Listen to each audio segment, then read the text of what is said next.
Hey, welcome to the Harry Man Show number 33. Today I have a local guest. His name is Michael Mule. He plays in the Old School Logic Band and also teaches at Rhapsody School of Music. How you doing, Mike? I'm doing good, man. Thanks for having me. Oh yeah, yeah. A couple of people referred me to you and said you're a great guy, and yeah, I'm yet to see you play, but I've heard nothing but good things about how great of a guy and how much of a good player you are too, as well. Well, thank you. All right. So going back, what got you into playing drums originally? What got me playing the drums? Wow. I don't know, just you know, playing on just listening to music. I guess tapping on everything, like mostly all of us drummers do. We're always tapping our hands and playing on something, whether it's car seats or something. Yeah. And a lot of my friends growing up, I grew up in New York, in Island Park, Long Island, and a lot of my friends were musicians. They were a little older than me, Hmm. and they always played. You know what I mean? And always listened to them play. And I had like five drummers that I knew that played, and I would always listen to them. And I just fell in love with it. Nice. And went to my first concert, I guess, kids concert, and seen Peter Chris's drum set with all the lights and the smoke and bombs going off and looked like a castle. And I just was in awe. And I was like, man, that's what I want to do for the rest of my life. Oh, nice, nice. So did you jump to the whole school system, or did you just go straight into rock bands with it? I just started playing. I didn't, go to school or anything till like later on in life. Uh huh. I just basically listened to records and just started, tapping along. I mean, I started in school in junior high school. I started playing, a little in there, Uh huh. and like I remember as a kid, we didn't even have FM radio back then. It was just AM radio. Oh wow. And yeah, it was like a lot of the, Beach Boys and stuff like that, and a lot of you know, 70s music. Yeah. Yeah. And then That's were you going through a Kiss phase where you were playing a big kit with the rototoms and all that stuff, or did you start small and go bigger? Oh, I started small. I think the music school had like an old, like Ludwig set, just 3-piece set. Uh huh. Just started going on it and tapping on it every once in a while and just started playing. I actually, I was holding 4-4 on the floor, one and two and three and four. I just love it. Oh, nice. I mean, And it's a then beautiful thing. Once it gets in your blood, it's like, you know, yeah, you're there. I completely understand. But did you ever go through a big Kiss drum set phase along your way there? Oh, yeah, I did. I think I had a Tama Rockstar double bass kit with I think 10, 12, 13, 14, 16 floor tom. Uh huh. I had all the cymbals, all over the place, probably about 10, 12 building cymbals and, all that stuff. Nice, nice. And then did that stick with you? Did you find yourself scaling back to nowadays? Are you scaling back? Or are you still sticking with the big kit there? I scaled back a little. Right now I have a 4-piece set. It's DW Black Oyster Glass Oh, or nice. Maple Cells. And we're playing, some of the casinos and stuff like that. So I downsized to, 3-4-piece kit. Oh, nice. Snare drum, rack tom, 2-floor tom. But it's a lot easier, to set up because I don't have a roadie or nothing. Yeah. And then I noticed 24 inch. you played Soul Told cymbals as well there. How are those treating you? Oh, I love cell tones. They're awesome cymbals. I played Zildjian pretty much custom A's all my life. And yeah, I got to actually my good friend Wes from California. He used to work at the school with us over here at Rhapsody. He taught me for a while, Uh huh. and he was actually endorsed by the company. So he said, "Man, you got to check these cymbals out." Now, So now, are you I guess playing more of the brighter or the traditional style? Is it more of like a darker sound or a brighter level like an A custom? It's I would say it's a little more darker, Uh-huh. but they really project. Oh, really? I played a Soul Tone Extreme series, which you can use for rock, you can use for country, pretty much. You can use for anything. I mean, and they got so many different selections of cymbals, like gospel series, and I mean, anything you can imagine. I bet. Yeah. But yeah, I fell in love with them, and I've been playing them ever since. Oh, nice. Now, you're talking about WK. Are you playing 2 floor toms, or are you playing 2 toms up?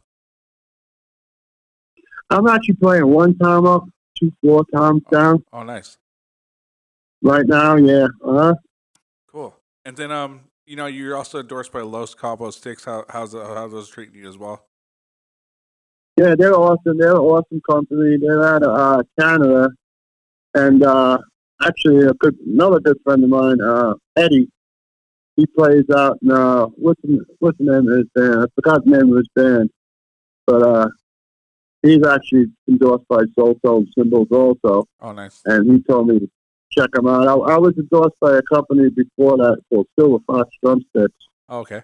They were good too, and they kind of went out. I'm not sure what happened to the guy.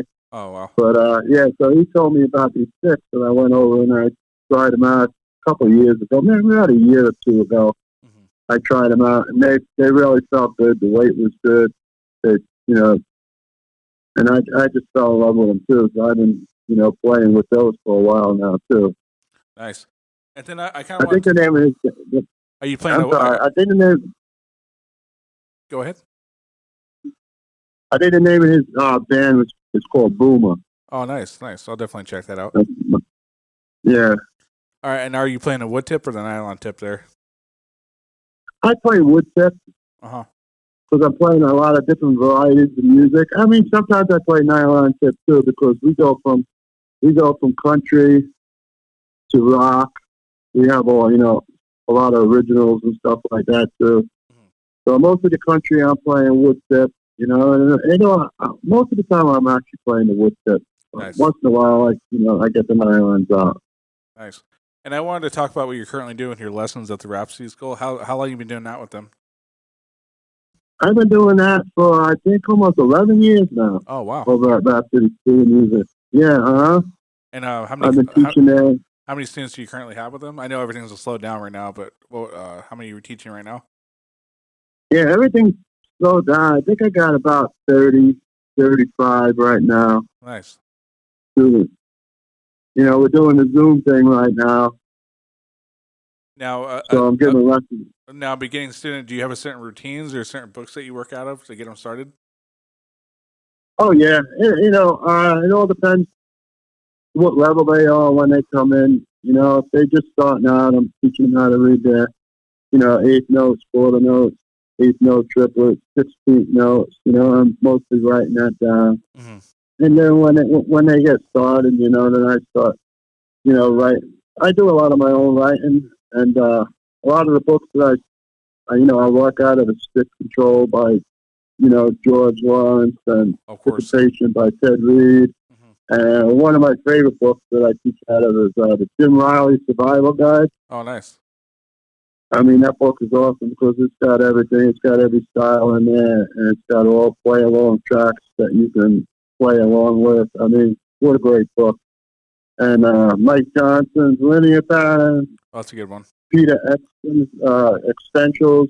I mean, that's a great book, too, because it's all eighth notes, quarter notes, 16th note, eighth note, upbeat, Yeah. Mel Bay's cookbook, rock. I mean, Future Sounds by David Carabelli, Straight Ahead Jazz Drumming by Jeff Jerome. I mean, a lot of different books. And I have a lot of material from my teacher also that I took lessons for about 6 years.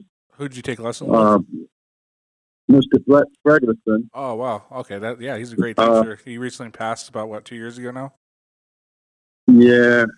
Yeah. And Zach used to take lessons from him too, I mean, he taught me so much stuff. I mean, what a amazing drummer. I mean, I can't say enough about the guy, his wife, his family. They always treated everybody like family. Yeah. He was a good friend, Yeah. And he taught me stuff like I was a rock drummer all my life until I actually moved to Arizona, got into a country band. Mm-hmm. But always wanted to learn, Latin stuff like sambas and mambos and Mozambique stuff. I was wondering how those guys did that. I couldn't figure it out myself. Uh-huh. And then I found his number and I called him up, went over to his house, and he brought me to a whole another level of reading, writing, playing all kinds of Latin stuff like that. And then, yeah, like I said, I can't say enough about the guy. And, he gave me his blessing, too, to teach whatever he taught me. So that was a beautiful thing, too. So a lot of the stuff I teach my students is from him also, That's nice, yeah. Yeah, I heard he was very big on the Latin stuff, too, and that's where a lot of people learned a lot of his technique from as well. Oh, yeah, he could play anything, man. I see him turn around and write a Rush song out in about Really? 2-3 minutes, the whole song. I'm like, how did you just do that? It took me weeks. Yeah, that's pretty impressive. And it takes some people years to sit there and listen to him and figure them out.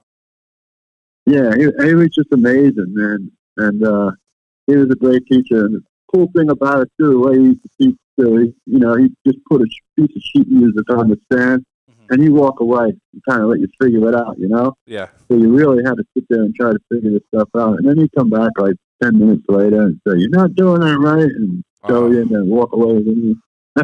But so you really had to concentrate, Yeah. So with new students, do you find yourself like kind of jumping in front of any bad habits you see them developing right away that you wish you would have known at the time? Bad habits of playing? Yeah. I mean, because there's some things I go back and I look back and I wish I didn't do in certain ways because I had to kind of take myself out of it. Is there anything you kind of commonly catch with new students that you always kind of pointed out right away so they don't grow with it? Oh, to my students? Yeah. Yeah, I just, tell them to relax. Yeah. Because a lot of times they come in there, they just want to beat the crap out of everything. You know what I mean? Yeah. Like, especially the younger guys, and I try to teach them, technique, how to hold the sticks right, and then when they start getting it down and you start doing a lot of rudiments and stuff like that, I try to bring in, some of the molar technique and stuff like that, Yeah.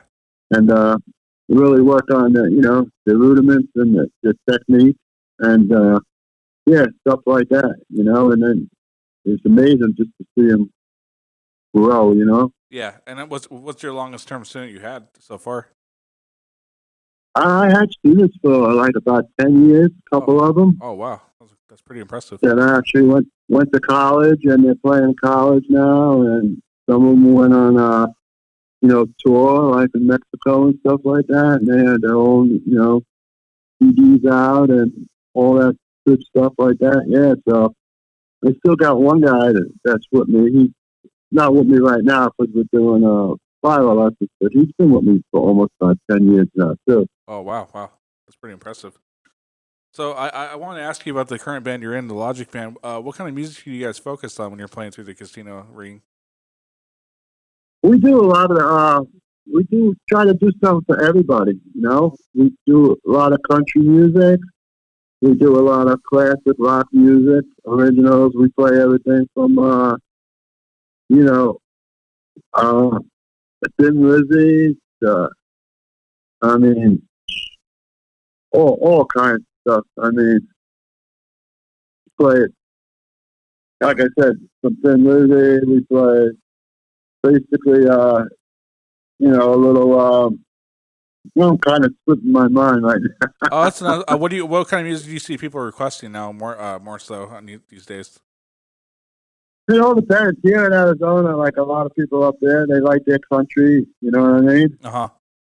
And they like their classic. They like their classic rock too. I mean, we're doing like ZZ Top stuff like that. Skinhead, all the way from just a lot of really, really cool stuff. A lot of originals and stuff like that. Oh, nice. And then, what casinos are you guys currently playing out at the moment? We were playing up at Cliff Castle for a while, and then we played. I think it was who was the other casino we played at? There was another one up at Prescott. I forgot the name of it. It was a casino up there. And we were doing like a lot of stuff around here too, like the Roadrunner, playing up at Black Canyon City. Oh, nice. And we played some corporate gigs. We were supposed to be doing like a house band thing for the Flying E Ranch up at Wickenburg. But we're going to wait after the holidays and stuff before we do that. We play up there like once a month, and that's a pretty good gig. There's always a lot of people up there. Yeah, it's a fun part of it. So it's pretty cool. Fun place to travel here and there. But yeah, I mean, are you guys taking a break right now at the moment, or are you just kind of waiting for everything to kind of cool down a little bit? Yeah, we took a break. Since this stuff started, we haven't played really since it started. So, oh wow! Actually, we have a gig coming up. Our first gig is what is it?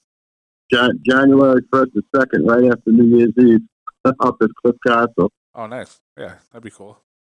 And then so that's pretty cool. Yeah, I'm pretty sure it's gonna be kind of a high energy to get back out there, have a good time, kind of thing. Yeah, wait. Yeah. So I always want to bring up you actually ride two Harleys. What bike are you currently riding right now? I have an 04 Road King. Oh, nice. Now, I've been. How long have you had that? I'm sorry. I had this one probably about 7 years, 8 years. Oh. I had this one, and I had an 02 Road King that I bought from in New York from Hempstead Harley Davidson in 2020. Oh, nice. I had to bring that one up here. I rode that to that, and then I sold that one, and I actually bought this one. I had this one ever since.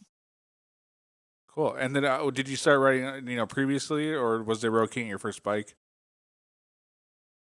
Actually, Road King was my first bike. Oh, nice. But like growing up and stuff like that, I rode some dirt bikes and stuff like that. Nice. My mom used to tell me my dad was into the bike, and all his friends had the old knuckleheads, the shovel heads, and all that stuff, and they used to always work on them in the garage, ride around with no license plate. That's the way it was, I guess. Yeah, in the 50s, you get away with a lot more back then. So I always had the love for it. Is there any spots in Arizona you like to ride through here? Oh yeah, I love. I used to ride a lot. Sometimes with a bunch of my friends, or just by myself. I used to go right up to Wickenburg, and then I used to take that down to Yarnell. Oh yeah. Up in the Yarnell Hills, and then come down into Prescott.